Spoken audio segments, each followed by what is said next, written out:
अस्सलाम वालेकुम। Chronic obstructive pulmonary disease जिसे COPD भी कहा जाता है, लंग्स की एक खतरनाक बीमारी है जिसमें पेशेंट को सांस लेने में दुश्वारी होती है। असल में COPD के मरीजों में दो कंडीशंस एक साथ लंग्स को इन्फेक्ट कर रही होती हैं। Number 1 emphysema, number 2 chronic bronchitis.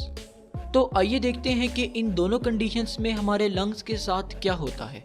Chronic bronchitis, हमारे लंग्स में ट्यूब लाइक एयरवेज मौजूद होते हैं जिनसे होते हुए सांस हमारे लंग्स में दाखिल होती है और फिर इन्हीं एयरवेज के रास्ते बाहर भी निकलती है। इन एयरवेज को ब्रोंक्यूल्स कहा जाता है।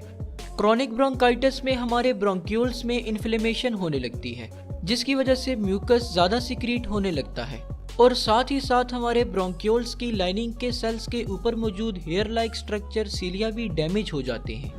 सीलिया का काम म्यूकस को लंग्स से बाहर धकेलना होता है।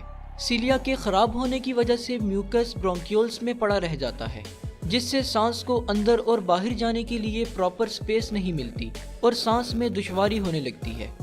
एम्फीसीमा, एम्फीसीमा एक ऐसी कंडीशन है जिसमें लंग्स में मौजूद एयर सैक्स जिन्हें एल्वियोलाई कहा जाता है वो डैमेज हो जाते हैं। एल्वियोलाई एक किस्म के इलास्टिक सैक्स होते हैं जो ब्रोंक्यूल्स के एंड पर मौजूद होते हैं। जब हम सांस लेते हैं तो एल्वियोलाई फूल जाते हैं और इस तरह सांस को लंग्स में दाखिल होने की स्पेस मिलती है। फिर जब हम सांस बाहर निकालते हैं तो ये एल्वियोलाई रिलैक्स कर जाते हैं और सांस को बाहर धकेल देते हैं।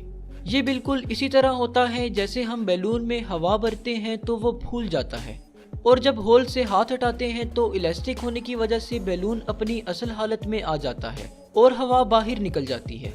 एम्फीसीमा के मरीजों में एल्वियोलाई के सेल्स में मौजूद इलास्टिसिटी खत्म हो जाती है जिसकी वजह से ये मरीज सांस को ठीक तरीके से बाहर नहीं निकाल पाते और इस तरह से इन्हें सांस लेने में दुश्वारी होती है। अगर किसी शख्स में ये दोनों कंडीशंस एक साथ पाई जाएं तो ऐसे लोगों को क्रोनिक ऑब्स्ट्रक्टिव पल्मोनरी डिजीज यानी COPD का मरीज माना जाता है। COPD की सबसे बड़ी वजह स्मोकिंग है। तकरीबन 90% लोगों में COPD स्मोकिंग की वजह से डेवलप होती है और ज़्यादातर ये बीमारी 40 साल की उम्र के बाद इलामात ज़ाहिर करती है। हम जानते हैं कि सिगरेट में बहुत सारे हार्मफुल केमिकल्स पाए जाते हैं और जब हम सिगरेट पीते हैं तो ये केमिकल्स आहिस्ता आहिस्ता हमारे लंग्स की एल्वियोलाई और ब्रोंक्यूल्स को डैमेज करते जाते हैं जिससे फिर COPD की मर्ज लगती है। स्मोकिंग के अलावा कुछ और वजूहात से भी COPD हो सकती है जैसा कि एयर पोल्यूशन और अल्फा-1 एंटीट्रिप्सिन प्रोटीन की कमी भी COPD कॉज कर सकती है। COPD को डायग्नोज करने के लिए चेस्ट एक्सरे, CT स्कैन और स्पेरोमेट्री टेस्ट परफॉर्म किया जाता है।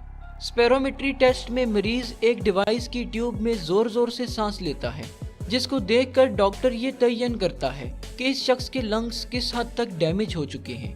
अब अगर ट्रीटमेंट की बात की जाए तो COPD को ट्रीट नहीं किया जा सकता लेकिन इसे मजीद खराब होने से बचाने के लिए स्मोकिंग से परहेज और कुछ मेडिसिन जैसे कि कॉर्टिकोस्टेरॉइड्स और इनहेलर्स वगैरह दिए जाते हैं। तो होप सो इस वीडियो से आपको COPD के बारे में कुछ ना कुछ ज़रूर नया जानने को मिला होगा।